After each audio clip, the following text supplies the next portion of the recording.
So crazy to think that we were just out there. I put out that piece of apple for you. Enjoy. Poop. So we say poop. Never heard this word.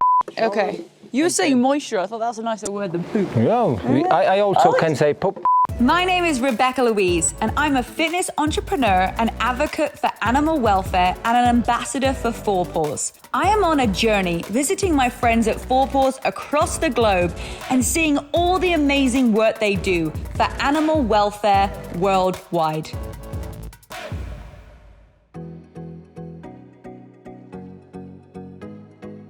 Today we have arrived in the alpine town Arosa in Switzerland. It is the place to go skiing, and it has the most beautiful nature. I mean, the mountains here are just unbelievable. And not only that, it is the home to the very first bear rescue sanctuary here in Switzerland. Let's go take a look. The view here is just incredible. Like, you can literally just look out the window and you can see the bears around in their sanctuary. It really is just absolutely beautiful. You've got all the mountains peeking out through the mist, so this is definitely not something to miss. Arosa Bear Sanctuary is currently home to 4 rescued brown bears. In an area of 3 hectares, they can roam around massive outdoor enclosures and rediscover their natural behaviors. I'm so excited to interview and chat with Alexandra Mandoki, who is the Paws country manager here in Switzerland. Alexandra, it's so great to meet you, and this place is incredible. You've done amazing things. Thank you so much, and welcome, Rebecca. We are so glad having you here. What is the criteria for these bears to be able to live in this sanctuary here in Switzerland? Well, our work relies on sustainable animal welfare. That means that we only work in countries where we can work for a change. That means that measures are basically put in place so that illegal keeping or not species appropriate conditions are forbidden. So we only want to work in countries where after a while we are not needed anymore because no bear is kept in illegal circumstances. Tell me a little bit about that process of rescuing an animal and what that looks like and what it feels like. It's a very, very lengthy process. It actually starts months, sometimes years before the rescue can happen. Because first we need either the authorities to authorize every step, and you can imagine that not every authority is always knowing what to do with the rescue of a brown bear, because that doesn't happen actually often. Parallel, there is already a lot of organization done for the logistics. What we like to use most in this task of a bear rescue is our bear ambulance, the team of Bulgaria, which is specialized not only in their skills and team setup, but also in their vehicle to do long distance and shorter distance transport for bears. And then we need veterinarians to be on board to actually accompany the bears on the journey. It takes approximately double the time than it usually would take any distance. Crossing a border needs also a lot of pre-discussion. We need to have a certain authority being present so they let the brown bear come into Switzerland. And usually we do already our first little hooray when they cross the border to Switzerland. The last trek is just to climb the hill to Arosa so they can come into this gorgeous place. As we head inside to take shelter from the alpine cold, Alex shows me around the exhibition area in the main building of the sanctuary. This exhibition is just a reminder of all the things that are still happening to our bears all throughout the world. You know, especially in circuses, you can see some of here, these are the things that they put over their faces. This is actually one of the original skirts that they are wearing in the circus. You can see a whole video here of this poor bear doing so many different activities just for human entertainment. And as you come up here, you can also see the fiddle. And this is actually a fiddle that they use to teach bears how to dance. They put hot coal underneath their feet, gets them to move up and down, and then once they take the hot coal away, they put them into a public area. They use the sound, and the bears keep on moving their feet up and down. So, you know, you really get to see the extent of the animal conditions and situations that these bears have been put through. But the great thing is, obviously, as soon as this sanctuary comes into place, you know, they take them out of those situations and they bring them to this beautiful sanctuary here in Arosa. Next, I catch up with Dr. Hans Schmid, the scientific director at Arosa, to learn more about the residents of the sanctuary. And the aim in Arosa is to give the bears a second good life, a species-specific life. And we can educate the people, we can explain about animal protection, about conservation, and the guests are very interested.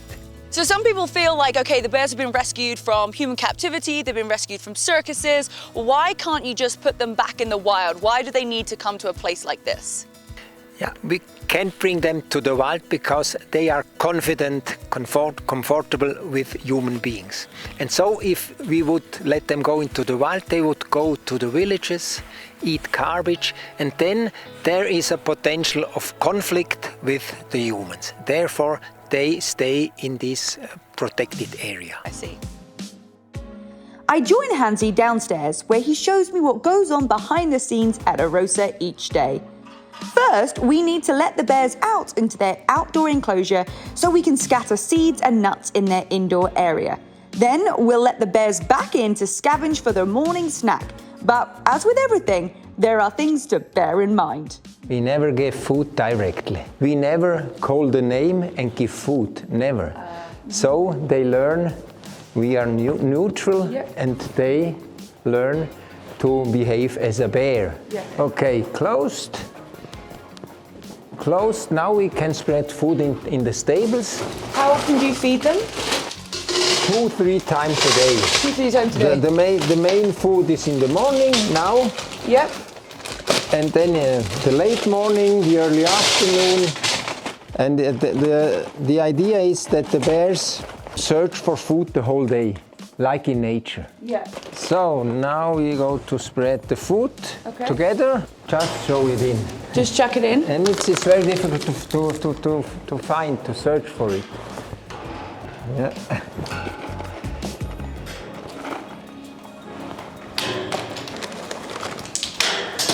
And how often do you have to clean out this, like, how often do you have to clean this? Every day you clean it out? The inside stable every day, yeah.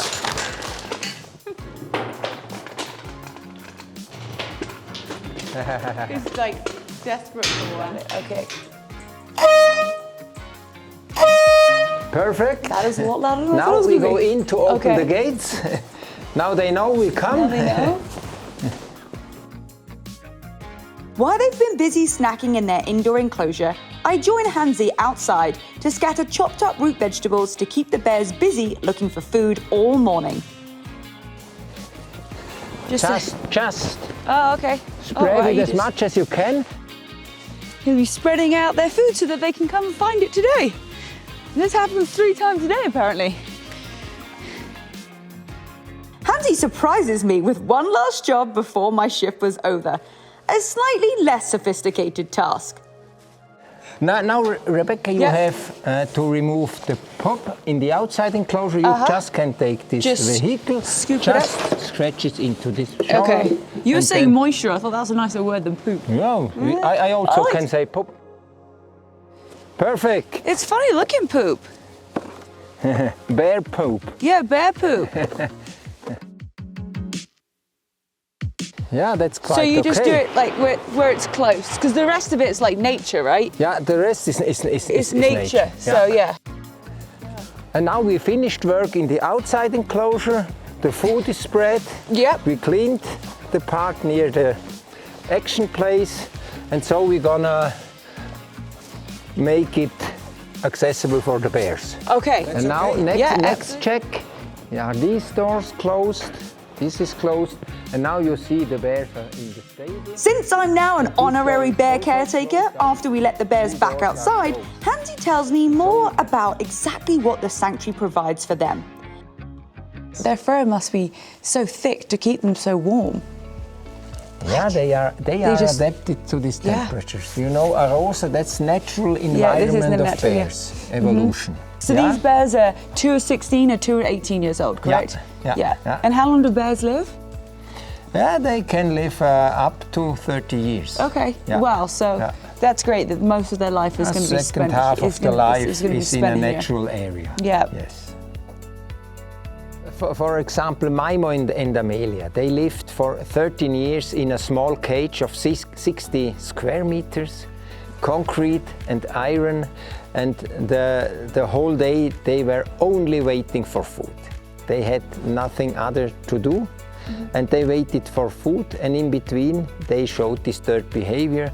They walked along a fence the whole day along this side, and that's disturbed behavior. And what kind of environment were they in? They were at somebody's restaurant, house, like where were they living?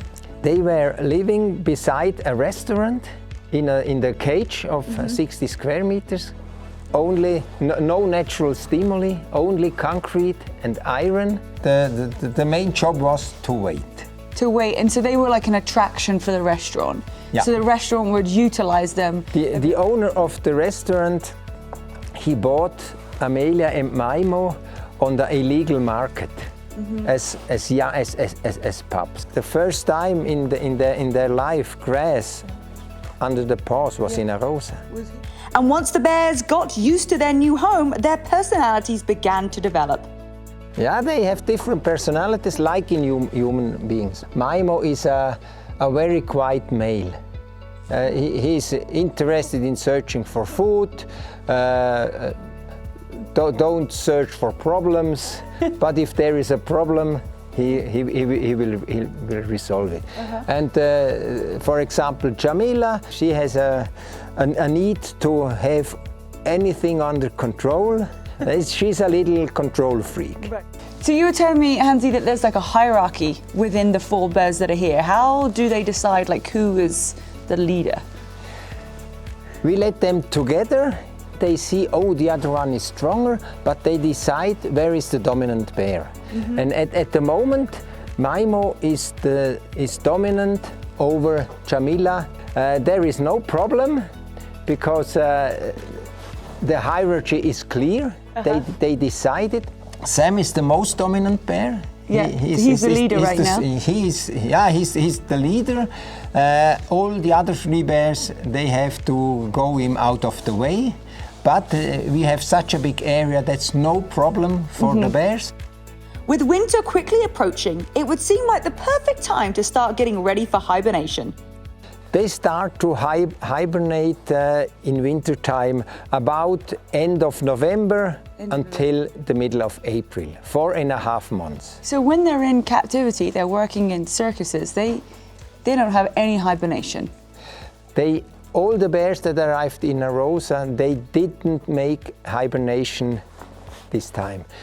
But in Arosa, they have the possibilities to hibernate. Yes. They have hollows, they have caves, and that's an innate behavior. That's an instinct. Wow. And because they have the opportunities here, they just do it. They just do it. Yeah. And then they don't eat, they don't drink for 4.5 months. Wow. And when they're hibernating outside, are they underneath a cave or a rock, or? Yeah, they grab a cave. Yeah. Amelia slept in a cave 3 meters under the snow. Oh, wow. And we couldn't saw her for 4.5 months. Wow. Yeah. Do you get nervous? It was strange for me. Yeah, because I had no control. You want to check? Are you still awake? Are you still alive? I also want to be. What about Amelia? And we couldn't see her. Yeah. But from my heart, I was a little bit nervous. Yes. But from my brain, I knew that Amelia was healthy, and I knew that she had enough fat. Right. Yes. And then there is no problem to hibernate. Yeah. But it was strange for me the first time. Yeah. Yeah. And after a busy yet informative time at the sanctuary, it's time for me to say goodbye to Arosa.